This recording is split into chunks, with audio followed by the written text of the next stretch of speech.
Hey guys, day 2 of answering questions about my new book, 1,000 Churches, A Movement to Saturate Quebec with the Gospel. If you missed the first video yesterday, it's still in my feed, publicly available. You can catch it there.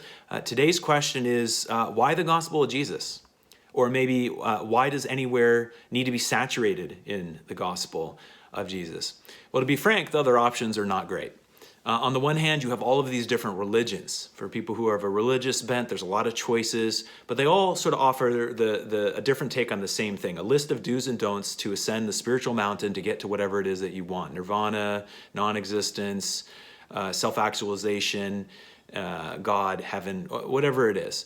There's all these different things that you have to do to work hard to get up there. On the other hand, you have sort of more of a secular perspective, which also has sort of a list of do's and don'ts to pursue, self-help or to kind of leverage yourself up into the place that you would like to be, to try to think your way forward. In both cases, all of the effort is on your part, and thankfully, Jesus offers a different way, a third way, a secret way. Where instead of we having to ascend some sort of spiritual mountain or religious path, or even a secular list of things to do to actualize ourselves or to become a better version of yourself or to positively work yourself forward and up in life, instead of having to climb up, Jesus came down. God came down in the person of Jesus and did all the heavy lifting for us. That this is the good news, that Jesus comes and lived a perfect human life, and that he'll give you that perfect human life, that you'll receive the legal record of being perfect, righteous, and good, and that he takes our broken, messy life and nails it to the cross. That everything that we've done that hasn't been honorable, that hasn't been good, everybody's struggles, everybody's sin and rebellion, that's all taken from us and nailed to the cross.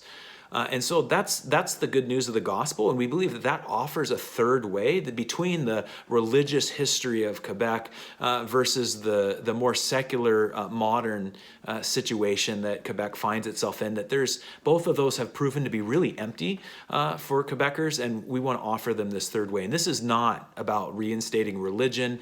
Proclaiming the gospel isn't about trying to put Quebec back under the thumb of the Roman Catholic Church and the negativity in some ways that came from that, but instead we're simply here to declare the good news that there's a third way, and that this is what the Bible clearly teaches, that God sent his son Jesus because he loved us to rescue us and bring us back to himself, and that just exists as a free gift. There's no religious effort involved. You actually have to repent of your religious efforts. You have to repent of living under your own authority, and instead turn and open the gift of salvation that is available to you through Jesus. That's the good news, that there's a present waiting for you on your kitchen table, and every time you open it, there's only a larger present inside, until this gospel, this good news, takes over your whole life and changes everything. That's what we want to be declaring in Quebec, and to saturate Quebec with this good news. And this has become a movement in Quebec.